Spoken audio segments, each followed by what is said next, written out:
Hello guys, welcome back again. Today we are going to start PGT physics from starting. Last time हमने gravitation chapter ज़रूर किया था, लेकिन हम starting part unit first 11th class से शुरू करते हैं. Dimensional analysis. डायमेंशनल फॉर्मूले होते हैं, उनसे डायमेंशनल वेरिएबल्स होते हैं, डायमेंशनल कॉन्स्टेंट्स होते हैं, किससे क्या क्या चीज़ें निकलती हैं और क्या उसका फ़ायदा होगा. तो फर्स्ट डायमेंशंस. जो भी कोई फिजिकल क्वांटिटी है are the powers to which the fundamental unit of mass length and time. Dimensions हैं मतलब मास में कितनी यूनिट्स है, उसमें लेंथ में कितनी है और टाइम में कितनी है, चाहे वो उसकी डायरेक्ट यूनिट हो या इनडायरेक्ट उससे डिराइव्ड फॉर्म में. तो ये तो हमारे डिपेंड करेगा कि वो डिराइव्ड है या फंडामेंटल है, but in the form of mass length और टाइम की फॉर्म में वो हो. ठीक है. डायमेंशनल फॉर्मूला वो फॉर्मूला जिसके फॉर्म में उसे लिखा जा रहा है, उसकी यूनिट हो. फिजिकल क्वांटिटी है जिसका कोई फॉर्मूला है, जैसे powers, that is called dimensional formula. Dimensional equation किसी भी कोई भी इक्वल टू बीच में आ जाए, इक्वेशन बन जाए, जैसे S is equal to U T plus half A T square. तो दोनों साइड के डायमेंशंस इक्वल होंगे तो उस टाइम जो इक्वेशंस एग्जिस्ट होगी उसे हम कहते हैं डायमेंशनल इक्वेशन. डायमेंशनल वेरिएबल, जैसे कि कोई वैल्यू टाइम के अकॉर्डिंग चेंज हो रही है तो उसे हम वेरिएबल कहेंगे किसी कांस्टेंट की. ठीक है. तो चेंज हुआ, क्या क्या चेंज हो सकता है, एरिया चेंज हो सकता है, वॉल्यूम चेंज हो सकता है, वेलोसिटी चेंज हो सकती है, स्पीड चेंज हो सकती है. That is called dimensional variables. Dimensional less variable, variable तो हों लेकिन उनकी डायमेंशन ना हो, जैसे angle, specific gravity, strain, sine theta, trigonometric functions. Dimensional constant, constant value जिनकी डायमेंशंस हो, जैसे प्लैंक्स कांस्टेंट माना जाता है, gravitational constant ji, speed of light है तो कांस्टेंट बट वेरिएबल डायमेंशन है ना उसकी, इसीलिए. डायमेंशनल लेस कांस्टेंट, जैसे कि कोई भी कांस्टेंट जिनकी वैल्यू कांस्टेंट हो लेकिन उनकी डायमेंशन ना हो, यानी कि उनकी रेशोज़ उनके डायमेंशन को कैंसल आउट करती हो, जैसे पाई, ई, कोई भी प्योर नंबर है. ऐसे ही प्रिंसिपल ऑफ होमोजेनिटी ये कहता है अगर फंडामेंटल क्वांटिटीज़ ऑफ दो साइड की हैं तो उनके बीच का रिलेशन इक्वल रहेगा. एम, जैसे एम की पावर ए, एल की पावर बी, टी की power C is equal to होगा m की पावर x, l की पावर y और t की पावर z.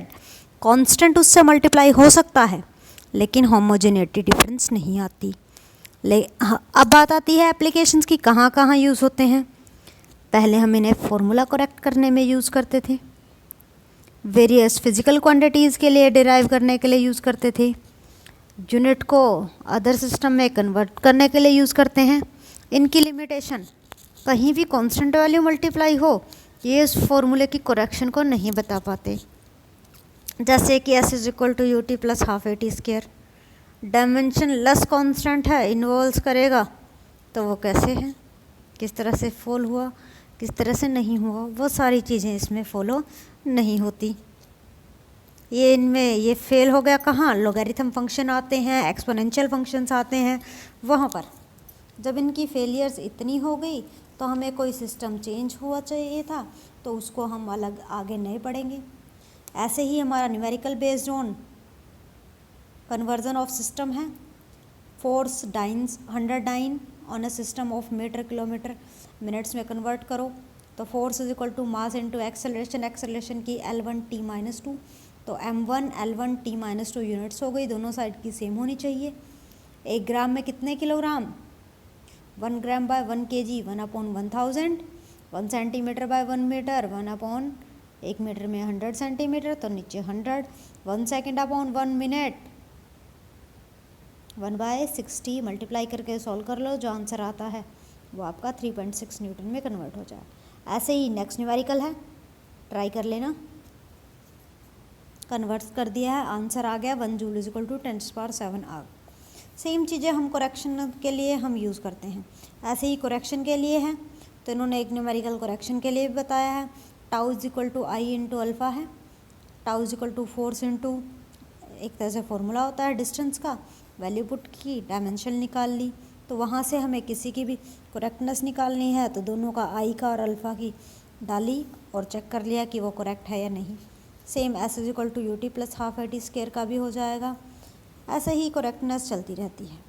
अगर हमें रिलेशन निकालना है, हमें ये पता हो कि ये डायरेक्टली डिपेंडेंट है, डेंसिटी है, किस चीज़ पे डिपेंड करेगी, इन्वर्सली प्रोपोर्शनल ना पता हो, तो हम वेलोसिटी है, क्रिटिकल वेलोसिटी, देखो assuming that critical velocity V C of a viscous fluid flowing through a tube depending only on its density rho, radius of tube r and the coefficient of viscosity eta. Show by the method of dimensional that Vc is equal to k eta by rho r where k is dimensionless constant. तो इन्होंने k dimensionless constant बोला, तो constant की कोई dimension नहीं होती। Velocity की m0 l1 t-1, हमें अभी डेंसिटी की पता होना चाहिए, रेडियस की पता होना चाहिए और कोफिशिएंट ऑफ विस्कोसिटी की पता होना चाहिए। तो जब हम इनकी सब की वैल्यू के डायमेंशनल फार्मूला होमोजेनिटी मेंटेन करेगा तो जो m की पावर है वो 0 होनी चाहिए, l की पावर्स जितनी भी हैं वो टोटल ऐड होकर 1 होनी चाहिए और t की -1। उनसे जब हम निकालेंगे तो हमारा जो फार्मूला आता है वो यही आता है। तो that is called correction of formula या finding formula by using this method. इस तरह के हमारे मेथड्स होते हैं और ऐसे ही बहुत सारे न्यूमेरिकल हमारे इसमें चलते रहते हैं। तो ये आपके हुए कुछ और न्यूमेरिकल्स जिन्हें हम प्रैक्टिस कर सकते हैं, और इसे प्रैक्टिस करने के लिए आप अपनी 11th क्लास की बुक भी उठा सकते हो। सेम कुछ इम्पॉर्टेंट फार्मूलाज जो डायमेंशनल फिज़िकल क्वांटिटीज़ आती हैं एग्ज़ाम में, उनको मैंने हाईलाइट भी किया है। जो लोग भूल जाते हैं कईयों को, तो उस चीज़ के लिए मैंने इन्हें हाईलाइट करवाया है। तो I think you can see that जैसे वेलोसिटी ग्रेडियंट और फ्रीक्वेंसी दोनों की सेम होती है, प्रेशर, स्ट्रेस और कोफिशिएंट ऑफ इलास्टिसिटी इनकी सेम होती है, कोफिशिएंट ऑफ विस्कोसिटी इसकी क्या कैसे निकालते हैं, कैसे निकलता है, स्पेसिफिक हीट फॉर बहुत बार एग्जांपल ये स्पेसिफिक हीट का चाहे यूनिट आ जाए या फिर फॉर्मूला आ जाए, डायमेंशनल फार्मूला एग्ज़ाम में बहुत आता है, m0 l2 t-2 k-1। Latent heat में k-1 नहीं आता, डिफरेंस ये है। ठीक है, इलेक्ट्रिक फील्ड इंटेंसिटी फार्मूलेज याद होते हैं, वहाँ से निकल आते हैं ये मोस्टली। बाकी सारी चीज़ें हमें फार्मूले याद होने चाहिए, वहाँ से हम इन्हें निकाल सकते हैं। अब आगे देखो नीचे, स्ट्रेस और कोफिशिएंट ऑफ इलास्टिसिटी दोनों का सेम होता है। कई बार ये आता है कि कौन से का सेम नहीं होता, उन्हें फाइंड आउट कीजिए। तो इस टाइप के क्वेश्चंस हमारे आ जाते हैं। और आप ये मत सोचिए कि ये सिर्फ पीजीटी के लिए ही इम्पॉर्टेंट है, नेट में भी कई बार इससे रिलेटेड क्वेश्चन आया है कि फाइंड द डायमेंशनल फार्मूला और चेकिंग द करेक्टनेस, इस टाइप का क्वेश्चन आ जाता है। तो be ready for that, do not think that it's wastage of time for both of you who are preparing for NET exam. So ये भी important है। Some important formulas remaining are there, जिसमें compressibility, frequency, molar gas constant, magnetic dipole movement, permeability, permittivity, Stefan's constant, Planck's constant सबके हैं, आप check कर सकते हैं। और आई थिंक आपको रिमेंबर भी होगा। इसी टाइप से क्वेश्चन है जैसे टॉर्क का निकालना, एंगुलर मोमेंटम का बताना, y is equal to a cos omega t minus K X है, तो इसमें डायमेंशनल फार्मूला k के लिए बताओ। तो ओमेगा t का और के एक्स का दोनों का सेम होना चाहिए। Omega frequency, angular frequency 1/t, तो t से t कैंसिल, डायमेंशनल कांस्टेंट तो k is equal to 1/x, तो लेंथ इनवर्स निकाल लेंगे हम। ऐसे ही एंगल्स की किसके डायमेंशंस क्या होंगी, आपके क्वेश्चंस प्रैक्टिस के लिए भी हैं। सो आज मैंने आप लोगों को सिर्फ एक ही टॉपिक कराया है, डायमेंशनल फार्मूला, और उनकी करेक्टनेस चेक करना, उनके बारे में बताना। तो आज के लिए इतना ही। Thank you for today. If you want these type of video for PGT physics, keep commenting, keep telling me that what type of videos you want, and from starting today I will start from the basic part, so keep practicing. Thank you for today.